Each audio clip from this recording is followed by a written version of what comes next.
Praise the lord. ఈరోజు ఒక సామెత నేర్చుకుందామా? సామెతల గ్రంథం 20వ అధ్యాయం 3వ వచనం. కలహమునకు దూరముగా ఉండుట నరులకు ఘనత, మూర్ఖుడైన ప్రతివాడును పోరునే కోరును. కొన్నిసార్లు కొంతమందికి కలహము లేకపోతే, ఎవరితో గొడవ లేకపోతే వాళ్ళకి ఆ రోజు నిద్ర కూడా పట్టదు. తిన్న తిండి కూడా సహించదంట. అలాంటి కలహ ప్రియులుంటారు. భోజన ప్రియులున్నట్లు కలహ ప్రియులుంటారు. వాళ్ళకి ప్రతిరోజు గొడవ కావాలి. ఎవరితో గొడవ లేకపోతే కనీసం ఇంట్లో వాళ్ళతోనైనా గొడవ పెట్టుకోవాలి. అలా కలహమునకు కాలు దువ్వుతూ జీవితాన్ని దుఃఖభరితంగా మార్చుకుంటున్న వాళ్ళు చాలామందున్నారు. కలహమునకు దూరంగా ఉండడం మనకు ఘనతనిస్తుంది. మనము కలహాలకు, అల్లర్లకు, జగడాలకు, గొడవలకు ముందుకు వెళ్ళొద్దు. సమాధానానికే మనము ముందుకు సాగాలి. దావీదంటాడు, కలహప్రియుని యొద్ద నేను చిరకాలం నివసించాను, కానీ నేను కోరుకున్నది సమాధానమే.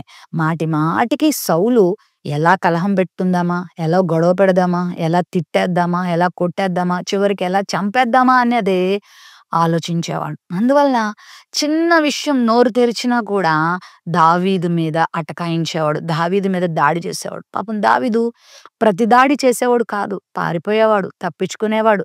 కొన్నిసార్లు సౌలుకు కనబడకుండా గుహలలో, లోయలలో, కొండలలో, అడవులలో దాక్కునేవాడు. అంటే చేతకాక కాదు. వాస్తవానికి గొల్యాతును చంపిన వీరుడు, సింహాన్ని చీల్చిన వీరుడు, ఎలుగుబంటినే చీల్చిన వీరుడు, సౌలు రాజు లాంటోళ్ళని ఎంతమందినైనా మట్టి కరిపించగలిగిన యోధుడు దావీదు. కానీ అతని కొట్టలేక కాదు, అతని చంపలేక కాదు, సమాధానం కోరుకున్నవాడై గొడవలకు, కలహములకు దూరమై సమాధానమును ఆశించాడు గనుక కోరుకున్నాడు. మరి నీ జీవితంలో కూడా కలహాలకు పోవద్దు.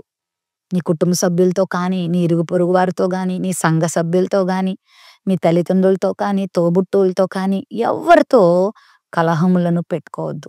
సాధ్యమైనంత వరకు సమాధానాన్ని కోరుకుంటూ ముందుకు సాగుదాం. ఒకవేళ ఎవరికైనా నువ్వు బుద్ధి చెప్పాలనుకుంటే సవ్యమైన దిశలో, సరైనటువంటి మార్గంలో వారికి బుద్ధి చెప్పు.